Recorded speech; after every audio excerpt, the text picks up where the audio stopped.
میری شادی ایک امیر گھرانے میں ہوئی۔ میں حمزہ کی دوسری بیوی تھی۔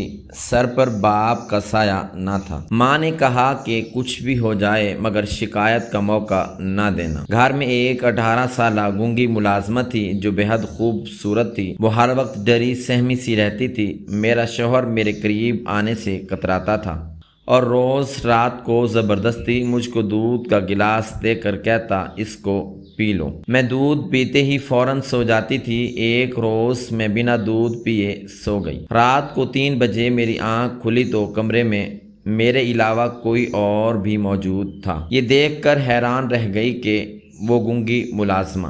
محترم ناظرین، السلام علیکم ورحمۃ اللہ وبرکاتہ۔ میں خاموشی سے ایک طرف بیٹھی ہوئی تھی۔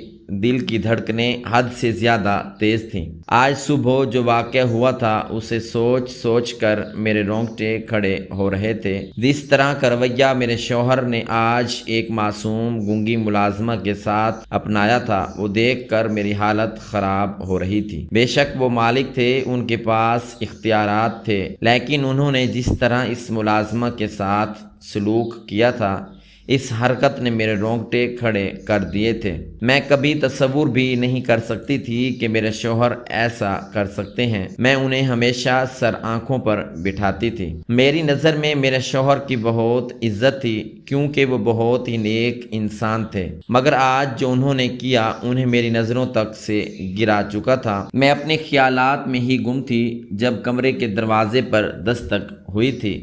باہر موجود شخص کو میں نے اندر آنے کی اجازت دی تو اگلے ہی لمحے میں اپنی جگہ سے کھڑی ہو گئی تھی، کیونکہ سامنے کوئی اور نہیں بلکہ وہی گونگی ملازمہ کھڑی ہوئی تھی۔ وہ میرے پاس قدم با قدم چلتی ہوئی آئی تھی اور میرے برابر میں چائے کا کپ رکھتے ہوئے اس نے اشارہ کیا تھا کہ میں چائے پی لوں، جبکہ میں فوراً ہی اس کا ہاتھ تھام چکی تھی جہاں پر نیل کا واضح نشان موجود تھا۔ چند لمحے میں اس معصوم کا چہرہ ہی تکتی رہی تھی اور پھر اسے جانے کا اشارہ کر دیا تھا۔ میرے شوہر نے میری آنکھوں کے سامنے اس معصوم لڑکی کو زخم دیا تھا۔ وجہ صرف اتنی تھی کہ اس نے چائے ڈالتے ہوئے چائے ٹیبل پر گرا دی تھی۔ حالانکہ نہ مجھے اور نہ ہی میرے شوہر کو چوٹ آئی تھی، مگر اس کے باوجود انہوں نے اس غریب کا ہاتھ جلا دیا تھا۔ کافی دیر تک میں خاموشی سے اپنے کمرے میں بیٹھی رہی تھی اور پھر تھک ہار کر کمرے سے باہر آ گئی تھی۔ میری شادی بہت ہی مشکلات سے ہوئی تھی۔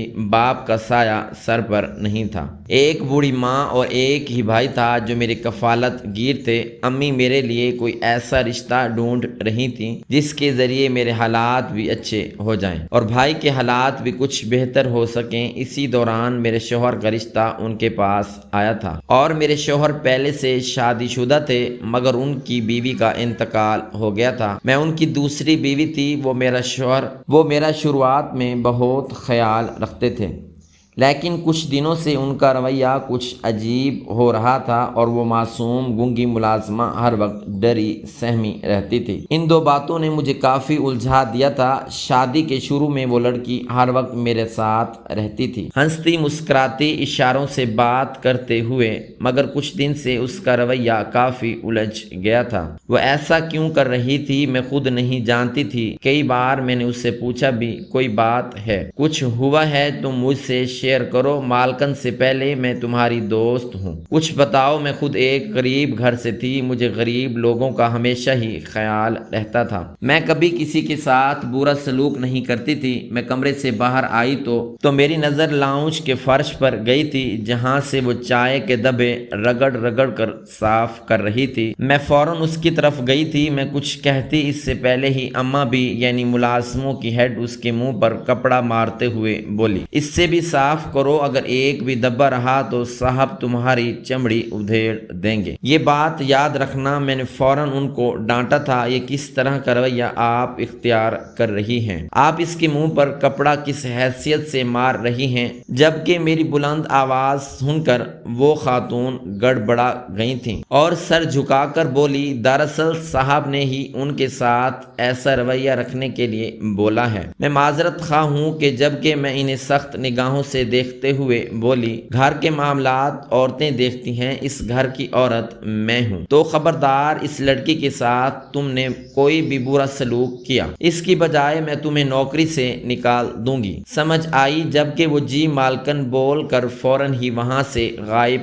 ہو گئی تھی۔ وہ لڑکی اب کھڑی ہو چکی تھی اور میری جانب دیکھتے ہوئے ہاتھ جوڑ کر اشارے سے بول رہی تھی کہ آپ میرے معاملات سے دور رہیں، آپ خود کو مشکل میں نہ ڈالیں۔ میں حیران ہوئی تھی، میں کچھ کہتی ہوں اس میں پہلے ہی وہ کچن کی طرف بڑھ گئی تھی۔ میں نے اپنی نظر اس چائے کے ڈبے پر کی تو میں چپ چاپ اپنے کمرے میں آ کر بیٹھ گئی تھی۔ کچھ غلط تھا جو میری آنکھوں کے سامنے اوجھل تھا۔ وہ بچی ٹھیک نہیں تھی اور نہ ہی محفوظ، جس طرح کا رویہ اس کے ساتھ اختیار کیا جا رہا تھا اس کے پیچھے کوئی وجہ ضرور تھی۔ میرے شوہر ہر ملازم کے ساتھ بہت ہی نرم دل سے مخاطب ہوتے تھے، ہر ملازم کو اپنا بھائی، اپنا بیٹا کہتے تھے، کبھی بھی کسی کے ساتھ بدسلوکی نہیں کرتے تھے۔ پھر اس بچی کے ساتھ ایسا کیوں کیا جا رہا تھا؟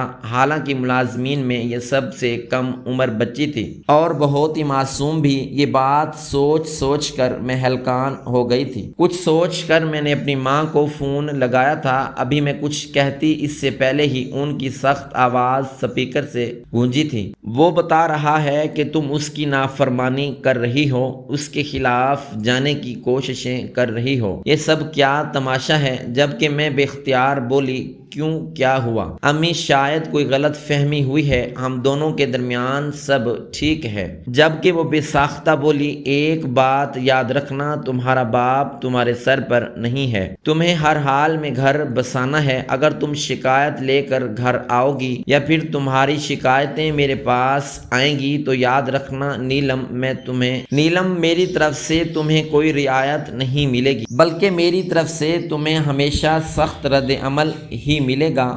بے شک تم ہمارا بہت ساتھ دیتی ہو، لیکن میں تمہیں اس چیز کی ہرگز اجازت نہیں دوں گی کہ تم اپنا گھر برباد کرو۔ امی کی بات سن کر میں خاموش ہو گئی تھی، حالانکہ میں نے انہیں یہی سب باتیں بتانے کے لیے فون کیا تھا، مگر شاید میرے فون کرنے سے پہلے ہی ان تک فون پہنچ چکا تھا۔ میں نے چپ چاپ فون کاٹ دیا تھا۔ ماں جب ساتھ ہی نہیں دے رہی تو بھلا میں ان کے ساتھ ایسی کیا ہی بات کروں؟ میں خاموشی سے جا کر لاؤنج میں بیٹھ گئی تھی۔ میرا دل بالکل بھی مطمئن نہیں ہو رہا تھا۔ میرے شوہر بہت تبدیل ہو گئے تھے، نہ وہ میرے پاس آتے تھے اور نہ محبت کے دو بول بولتے تھے۔ میری عمر محض 25 سال تھی۔ میری یہی خواہش تھی کہ میرا شوہر مجھے چاہے، مجھے محبت سے دیکھے، میری ہر اس خواہش کو پورا کرے جو ہر مرد عورت کو محسوس ہوتی ہے۔ مگر میرے شوہر وقت کے ساتھ ساتھ بہت بدل گئے تھے، جو مجھے سکون نہیں لینے دے رہا تھا۔ پورا دن میں نے خاموشی سے گزار دیا تھا۔ رات کے پہر جب وہ گھر میں داخل ہوئے، ان کے چہرے کے رنگ اڑے ہوئے تھے، کافی غصے میں معلوم ہو رہے تھے۔ سیدھا وہ اپنے کمرے میں چلے گئے تھے۔ میں نے سوچ لیا تھا کھانے کے بعد میں ان سے لازمی اس بات کا تذکرہ کروں گی کہ آپ نے میری والدہ کو فون کیوں کیا۔ میں نے صرف آپ سے اتنا ہی کہا تھا کہ اس معصوم کو معاف کر دیں، چائے گرانے پر اتنی بڑی سزا کیوں دے رہے ہیں، اور آپ کو میرا یہ کہنا اتنا برا لگ گیا کہ آپ میری شکایتیں میری ماں تک پہنچا رہے ہیں۔ مگر ان کے تاثرات دیکھ کر میں سمجھ گئی تھی اگر میں نے آج ان سے کوئی بات کہی یا بولنے کی جرت بھی کی تو یہ بے وجہ الجھ جائیں گے، اور میں اپنا گھر کسی بھی قیمت پر برباد نہیں کرنا چاہتی تھی۔ جب سر پر باپ کا سایہ نہ ہو تو بیٹیوں کو ہر حال میں اپنا گھر بسانا ہی پڑتا ہے، اس کے لیے اپنی جان ہی کیوں نہ دینی پڑ جائے۔ کچھ دیر بعد میں نے اپنے آپ کو سنبھالا تھا اور اپنے کمرے میں داخل ہوئی تھی۔ میرے شوہر کسی سے فون پر کافی غصے میں بات کر رہے تھے۔ فوراً اس کا بندوبست کرو، اگر اس کا بندوبست جلد سے جلد نہ ہوا تو میں کچھ کر بیٹھوں گا، کیونکہ میں مزید اب اس کا چہرہ اپنے گھر میں برداشت نہیں کر سکتا۔ میری آہٹ سن کر وہ اچانک خاموش ہو گئے تھے۔ موبائل بند کر کے انہوں نے فوراً نگاہ میرے وجود پر ڈالی تھی اور قدرے بلند آواز میں چلاتے ہوئے بولے، تمیز نام کی چیز نہیں ہے، تم کمرے کا دروازہ کھٹکھٹا کر بھی آ سکتی ہو، منہ اٹھا کر کیوں آ رہی ہو؟ انسان 100 طرح کی پرائیویٹ باتیں کر رہا ہوتا ہے، بیویوں کو اپنی حدود یاد رکھنی چاہیے۔ یہ کہتے ہی وہ کمرے سے چلے گئے تھے، جبکہ میں ان کا بگڑا ہوا انداز دیکھ کر مزید سہم گئی تھی۔ آج تک انہوں نے مجھ سے اس طرح کبھی بھی گفتگو نہیں کی تھی۔ مجھ سے تو دور انہوں نے کبھی کسی ملازمہ سے بھی ایسی بات نہیں کی تھی، مگر اچانک کچھ دنوں سے ان کا رویہ اتنا بدتر ہو گیا تھا کہ ہم سب ہی حیران ہو چکے تھے۔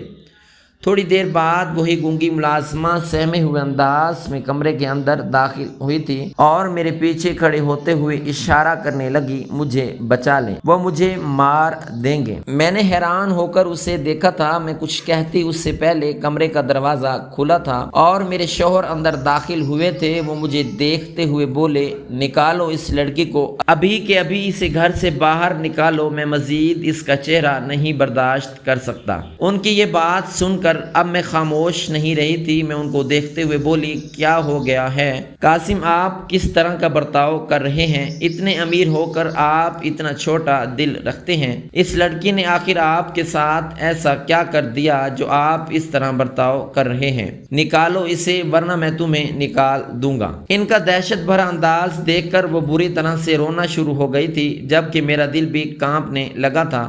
آج تک میں نے کبھی کسی مرد کو اتنے غصے میں نہیں دیکھا تھا۔ ابھی وہ آگے بڑھتے اسی پل ان کا موبائل فون بج اٹھا تھا۔ موبائل کی طرف دیکھتے ہی وہ غصے سے کمرے سے باہر چلے گئے تھے، جبکہ وہ لڑکی میرے سینے سے لگ کر زاروں کا تار رونے لگی تھی اور اشارے سے سر نفی میں ہلاتے ہوئے بول رہی تھی کہ مجھے یہاں سے نہ نکالیں، میرا اس گھر کے علاوہ کوئی اور ٹھکانہ نہیں ہے۔ آپ صاحب کو سمجھا لیں، میں آپ کی ہمیشہ قرض دار رہوں گی۔ اس کی باتیں مجھے سمجھ آ رہی تھیں۔ دراصل ہمارے پڑوس میں بھی کچھ گونگے رہتے تھے، اس لیے ان کی بولی مجھے آتی تھی۔ اس کے ساتھ رہتے ہوئے مجھے بالکل بھی مشکل نہیں ہو رہی تھی۔ میں نے اس کے سر پر ہاتھ رکھا تھا اور اس کو دیکھتے ہوئے بولی، آپ پریشان نہ ہوں، میں کچھ کرتی ہوں، آپ کو کوئی نہیں نکالے گا، بس رب تعالیٰ پر بھروسہ رکھو۔ تم مجھے صرف اتنا بتاؤ، کیا تم نے میرے شوہر کو اس سے زیادہ بھی پریشان کیا ہے؟ یعنی کوئی غلطی یا ان کا کوئی کام وغیرہ بگاڑا ہے؟ اس نے سر نفی میں ہلایا تھا اور سر جھکاتے ہوئے اشارہ کر کے بولی، آپ کو ایک بہت بڑا راز نہیں معلوم، جس دن آپ کو معلوم ہو جائے گا آپ بھی مجھے اس گھر سے نکال دیں گی، مگر آپ کے سامنے میں ہاتھ جوڑ کر ریکویسٹ کرتی ہوں کہ مجھے نہیں نکالیے گا، میرا اس گھر کے علاوہ کوئی اور ٹھکانہ نہیں ہے، میں ساری زندگی آپ کے قدموں میں گزار دوں گی۔ اس کا یہ انداز مجھے حیرت میں مبتلا کر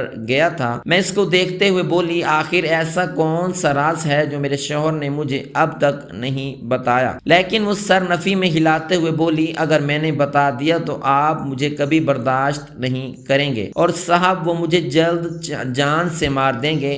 بس آپ سے گزارش ہے کہ جب تک میرا یہاں دانا پانی لکھا ہوا ہے مجھے اپنے شوہر کے قہر سے بچا لے۔ اس کی بات سن کر میں خاموش ہو گئی تھی، جبکہ وہ روتے ہوئے کمرے سے چلی گئی تھی۔ یقیناً وہ اپنے کوارٹر میں گئی ہوگی۔ میرا دل دماغ بالکل کام نہیں کر رہا تھا، میری ہوائیاں اڑی ہوئی تھیں۔ آخر یہ لڑکی اس طرح کا برتاؤ کیوں کر رہی تھی؟ آخر ایسی کون سی وجہ تھی جو یہ اتنی زیادہ ڈری سہمی ہوئی تھی اور میرے شوہر کا انداز اتنا خراب ہو گیا تھا؟ محض ایک چائے گرا دینا اور اس پر اتنی بڑی سزا مجھے ہضم نہیں ہو رہی تھی، اور واقعی اس کے پیچھے ایک بہت بڑا راز تھا جو اب تک مجھ سے چھپا ہوا تھا۔ میں نے دل میں ارادہ باندھ لیا تھا، میں اس راز سے پردہ اٹھا کر ہی رہوں گی، چاہے اس میں میری جان چلی جائے۔ آخر پتہ چلنا چاہیے کہ میرے گھر میں کیا چل رہا ہے۔ ایک گونگی ملازمہ کے ساتھ میرے شوہر کا کون سا ایسا رشتہ ہے جو یہ اس طرح ریئیکٹ کر رہے ہیں؟ وقت دھیرے دھیرے گزرتا جا رہا تھا۔ ٹھیک 1 گھنٹے بعد بڑی ملازمہ کمرے میں داخل ہوئی تھی اور مجھے دیکھتے ہوئے بولی، آپ کو صاحب نے ڈائننگ ٹیبل پر بلایا ہے، ساتھ کھانا کھا لیں۔ میں نے سر کو ہلکی جنبش دی تھی اور اپنے حولیہ درست کر کے باہر آ گئی تھی۔ میرا شوہر سربراہی کرسی پر بیٹھے خاموشی سے کھانا تناول کر رہے تھے۔ میں چپ چاپ جا کر ان کے برابر میں بیٹھ گئی تھی۔ میں کچھ کہتی اس سے پہلے وہ کھانا میرے لیے نکالتے ہوئے بولے، جتنا ہو سکے اس لڑکی سے دور رہنا، زیادہ بات کرنے کی اس سے ضرورت نہیں ہے۔ مجھے معلوم ہوا ہے تم اشاروں کی زبان سمجھتی ہو، مگر یہ کوئی اچھی بات نہیں ہے۔ مجھے ہرگز نہیں پسند کہ میری بیوی ملازمین کے ساتھ دوستیاں بڑھائے، اسی لیے میں اسے یہاں سے نکال رہا تھا۔ وہ ٹرانس کی کیفیت میں بولے تھے، مگر نہ جانے کیوں ان کا رویہ کچھ اور بول رہا تھا۔ ایسا لگتا تھا جیسے وہ جھوٹ بول رہے ہیں۔ بات یہ نہیں ہے، اس بات کے پیچھے کوئی اور وجہ چھپی ہوئی ہے۔ پھر فی الحال میں نے ان کو غصہ نہیں دلایا تھا، بس چپ چاپ کھانا تناول کرنے لگی تھی۔ آج میں نے سوچ لیا تھا انہیں اپنی طرف مائل کر کے ان کے ساتھ رشتہ قائم کروں گی۔ آخر کو میں ان کی بیوی ہوں، حق رکھتی ہوں، اور جب مرد اتنے زیادہ فرسٹریٹڈ ہوں، اتنے غصے میں ہوں، تو عورت کو چاہیے کہ وہ شوہر کے قریب جائے اور انہیں خوش کر کے ان کا غصہ زائل کرے۔ کھانا وغیرہ کھانے کے بعد میں اپنے کمرے میں آ گئی تھی اور ایک ملازمہ کو اشارہ دیا تھا کہ ٹیبل صاف کر دو۔ ابھی مجھے کمرے میں آئے کچھ ہی دیر ہوئی تھی جب میرے شوہر بھی کمرے میں داخل ہوئے تھے۔ ان کے ہاتھ میں دودھ کا گلاس موجود تھا۔ میرے چہرے پر مسکراہٹ خود بخود پھیل گئی تھی۔ جب بھی وہ میرے قریب آتے تھے دودھ کا گلاس ضرور لے کر آتے تھے تاکہ اسے میں پی کر خود میں توانائی پیدا کر سکوں۔ ہمیشہ وہ دودھ کا گلاس مجھے ہی پلاتے تھے۔ وہ دودھ کا گلاس میری طرف بڑھاتے ہوئے بولے، اسے پی لو، اس کے بعد آج میں تمہارے قریب آؤں گا۔ تمہیں کوئی اعتراض؟ میں نے فوراً سر نفی میں ہلایا تھا اور ان کو دیکھتے ہوئے خوش اخلاقی سے بولی، میرا بھی یہی ارادہ ہے۔ یہ کہتے ہی میں نے گھونٹ گھونٹ دودھ پی لیا تھا۔ ابھی میں نے گلاس ایک طرف رکھا ہی تھا، اچانک ہی مجھ پر غنودگی طاری ہونا شروع ہو گئی تھی۔ مجھے اباسی آنے لگی تھی۔ میرے شوہر مجھے دیکھتے ہوئے بولے، کیا ہوا، نیند آ رہی ہے؟ جبکہ میرا سر اب گھومنا شروع ہو گیا تھا۔ وہ مجھ سے اور بھی سوالات کر رہے تھے، باتیں کر رہے تھے، لیکن میں کسی بھی بات کا جواب نہیں دے پا رہی تھی اور دھیرے دھیرے میری آنکھیں بند ہوتی جا رہی تھیں۔ کب میں نیند کی وادیوں میں گئی مجھے کچھ پتہ نہیں چلا تھا۔ رات بھر میں گہری نیند سو رہی تھی۔ میری آنکھ صبح 10 بجے کھلی تھی۔ چاند لمحے کے بعد میرے ہاتھ پاؤں سن ہو چکے تھے۔ میں چھت کو گھورتی رہی تھی۔ جیسے ہی مجھے ہوش آیا رات کو ایک منظر میری آنکھوں کے سامنے گھوم گیا تھا۔ میرے شوہر کا آنا، دودھ دینا اور پھر میرا اتنی گہری نیند میں جانا، نہ جانے کیوں ہر چیز مجھے مشکوک لگ رہی تھی۔ کمرے پر طائرانہ نگاہ ڈالی تو کمرے میں شوہر موجود نہیں تھے۔ یقیناً وہ آفس جا چکے تھے۔ میں چپ چاپ اٹھی اور واش روم میں جا کر فریش ہوئی اور سیدھا نیچے آ گئی تھی۔ ہر چیز معمول کے مطابق تھی، لیکن پھر بھی مجھے کچھ عجیب محسوس ہو رہا تھا۔ میں بار بار چاروں جانب نظر دوڑا رہی تھی۔ کچھ ہی دیر گزری تھی جب بڑی ملازمہ میرے سامنے آئی تھی اور مجھے دیکھتے ہوئے بولی، جی بیگم صاحبہ، میں آپ کے لیے ناشتہ تیار کر دوں؟ جبکہ میں بے اختیار بولی، کیوں، تم ناشتہ کیوں تیار کرو گی؟ گڑیا کہاں پر ہے؟ میں اسے گونگی ملازمہ کو پیار سے گڑیا کہتی تھی۔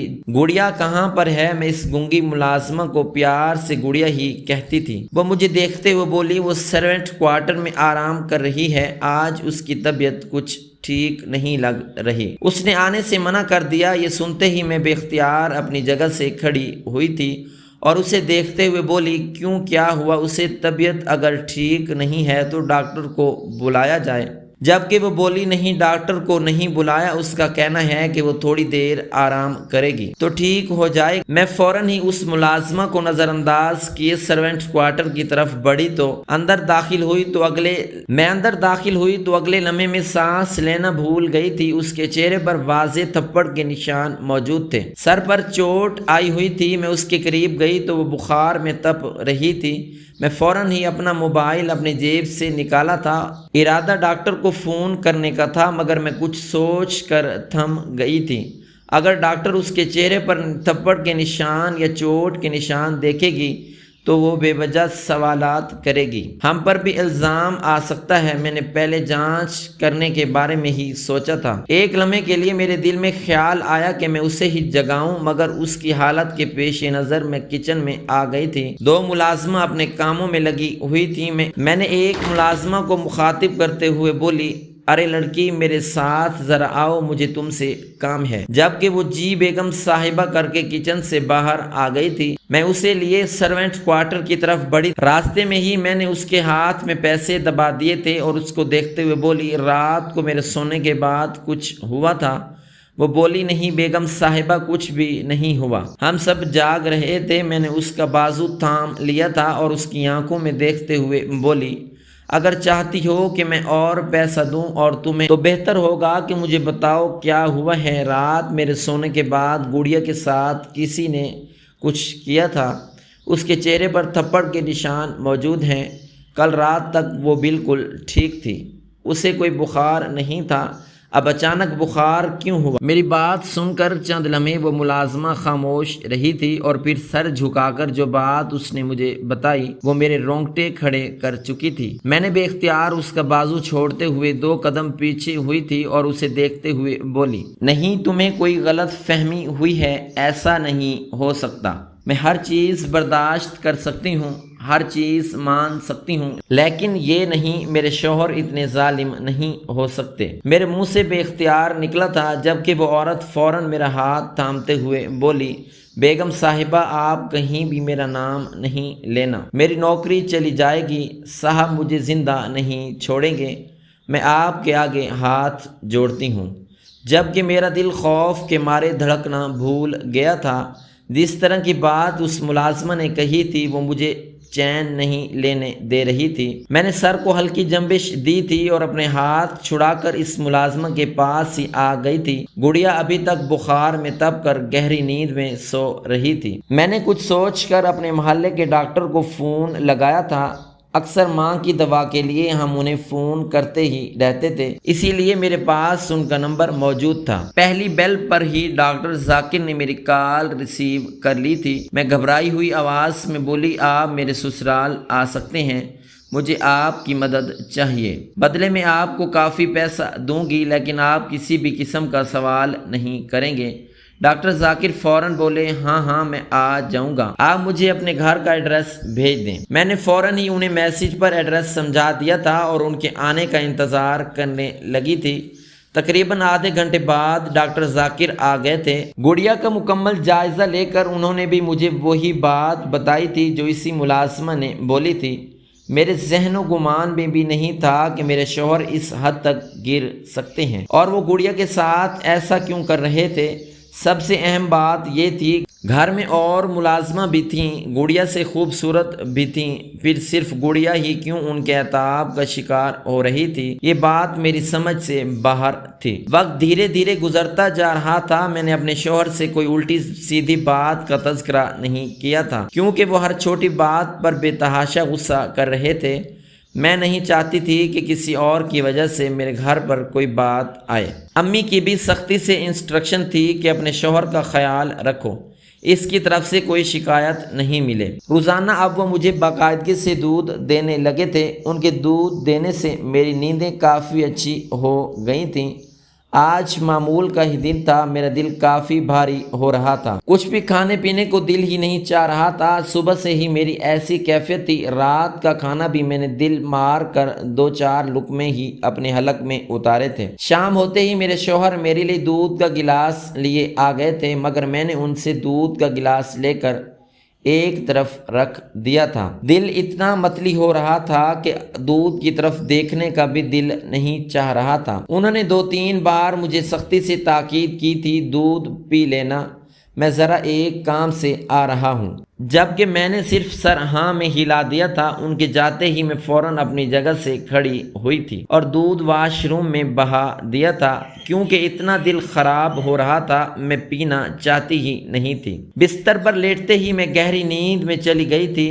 روزانہ جلدی سونے سے میری روٹین اب کافی اچھی ہو چکی تھی، مگر میں نہیں جانتی تھی کہ آج دودھ نہ پینے کے نتیجے میں مجھے کیا دیکھنے کو ملے گا، یعنی سب کی باتیں سچ ثابت ہو جائیں گی۔ وقت دھیرے دھیرے گزر رہا تھا۔ میری آنکھ رات کی 3 بجے کھلی تھی۔ اچانک ایک بے چینی سی مجھے